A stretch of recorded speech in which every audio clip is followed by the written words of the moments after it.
आज विश्व पर्यावरण दिवस के अवसर पर उत्तर प्रदेश की राजधानी में यूपी भाजपा प्रदेश मुख्यालय में बीजेपी प्रदेश अध्यक्ष भूपेंद्र सिंह चौधरी ने पर्यावरण दिवस के अवसर पर भाजपा प्रदेश मुख्यालय के परिसर में आंवला का पौधा लगाकर वृक्षारोपण अभियान कार्यक्रम का शुभारंभ किया।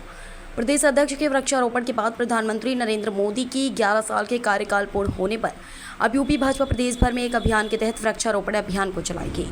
इस मौके पर यूपी भाजपा प्रदेश अध्यक्ष भूपेंद्र सिंह चौधरी ने अपने बयान में कहा, विश्व पर्यावरण दिवस के अवसर पर एक पेड़ मां के नाम अभियान आज से प्रारंभ हुआ है। आज सांकेतिक रूप से इस अभियान की मैंने शुरुआत की है। 23 जून से 5 अगस्त तक डॉक्टर श्यामा प्रसाद मुखर्जी की शहीदी दिवस पर लगातार उत्तर प्रदेश की प्रत्येक बूथों पर वृक्ष रोपित कर इस अभियान को चलाएंगे। विश्व पर्यावरण दिवस पर आप सभी को बहुत बहुत शुभकामनाएं। बसपा सुप्रीमो मायावती द्वारा ईवीएम को लेकर दिए बयान पर प्रदेश अध्यक्ष का बयान। देश के सभी मतदाता लंबे कालखंड से एवं के माध्यम से मत देने का काम कर रहे हैं। लोकतंत्र की धारा में अपनी सहभागिता प्रदान करने का काम करता है। भारतीय जनता पार्टी लंबे समय से राजनीतिक दल के रूप में काम कर रही है। 20-25 सालों से एवं का इस्तेमाल हो रहा है एवं पर सवाल उठाए विपक्ष का एजेंडा है। अगर वह जीतेंगे तो अपने पुरुषार्थ पर कोई चर्चा नहीं करेंगे, अगर चुनाव हारेंगे तो सरकारी मशीनरी और चुनाव आयोग पर सवाल उठाएंगे। अभी लोकसभा का परिणाम आया है, विपक्ष के पक्ष में कुछ सीट पर आई तो वह चुप हैं। विधानसभा चुनाव आएगा, फिर सवाल खड़े करेंगे। अयोध्या में प्रभु श्री राम के परिवार के साथ विराजमान होने पर प्रदेश अध्यक्ष का बयान। यह हम सभी के लिए आस्था और विश्वास की बात है और सभी कुछ भारतीय जनता पार्टी के कालखंड में हो रहा है। अयोध्या में जो हमारी विरासत है उसको लेकर प्रभु श्री राम को लेकर आगे बढ़ रहे हैं। मायावती तो पुरानी घटना याद होगी, मुंबई में आतंकी हमले हुआ करते थे। आज के समय में कोई भी आतंकी घटना होती है तो उसका मुंहतोड़ जवाब दिया जाता है। आतंकवादियों की सरगना और आतंकवादियों को उनकी भाषा में जवाब दिया जाता है। लोगों की देश की आस्था से जुड़ा विषय है और मुझे ये गर्व की बात है कि ये सब मोदी जी और योगी जी के कालखंड में हुआ है और कहीं ना कहीं हमारी जो परंपरा है, हमारी संस्कृति है, जो हमारी विरासत है, उसको लेकर हम लोग आगे बढ़ रहे हैं। पहलगाम की घटना को लेकर के भी उन्होंने मायावती ने एक सवाल खड़ा किया है कि हमारे देश की सीमाएं जो है वो सुरक्षित नहीं, इसलिए लगातार ये घटनाएं हो रही हैं। अब मायावती जी को अभी तत्कालिक घटनाओं का ध्यान रहा होगा।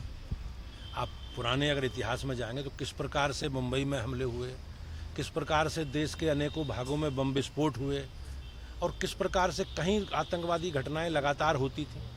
लेकिन जब से माननीय प्रधानमंत्री जी के नेतृत्व में सरकार आई है, हमने आतंकवादियों को और आतंकवाद को उन्हीं की भाषा में जवाब देना प्रारंभ किया। सर, आज सीएम योगी एक बार फिर से ईवीएम पर सवाल खड़े किए हैं कि जब तक ईवीएम रहेगी तब तक भाजपा जीतेगी, जिस दिन ईवीएम हट जाएगी बसपा जीत जाएगी। कैसे देखते हैं इसको?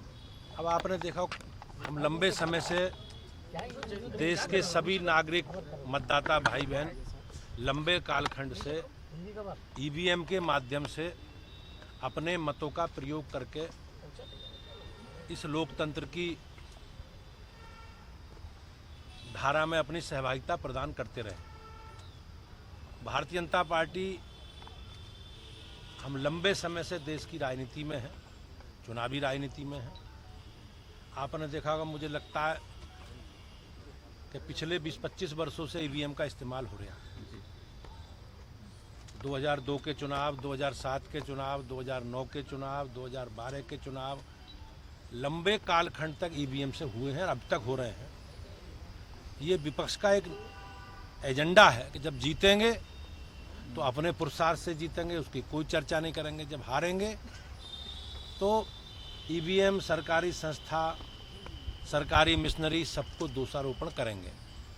मेरा सभी विपक्षी दलों के नेताओं से आग्रह है कि अभी लोकसभा चुनाव के बाद 4 विधानसभाओं के चुनाव हुए तो 4 में 3 में भारतीय जनता पार्टी एनडीए को बढ़त मिली है और 1 में झारखंड में कांग्रेस समर्थित गठबंधन को बढ़त मिली है। अभी आपने लोकसभा के चुनावों के परिणाम देखे, उत्तर प्रदेश सहित देश में जिस प्रकार के परिणाम आए, तो उस समय तो किसी ने देश के किसी भी विपक्षी दल ने ईवीएम की भूमिका को लेकर प्रश्न नहीं खड़े करे। तो ये कहीं ना कहीं इनकी दूषित मानसिकता है और इनके इन कृत्यों से, इनके इन बयानों से कहीं ना कहीं लोकतंत्र को हम लोग कमजोर करने का काम कर रहे हैं। रामलला के बाद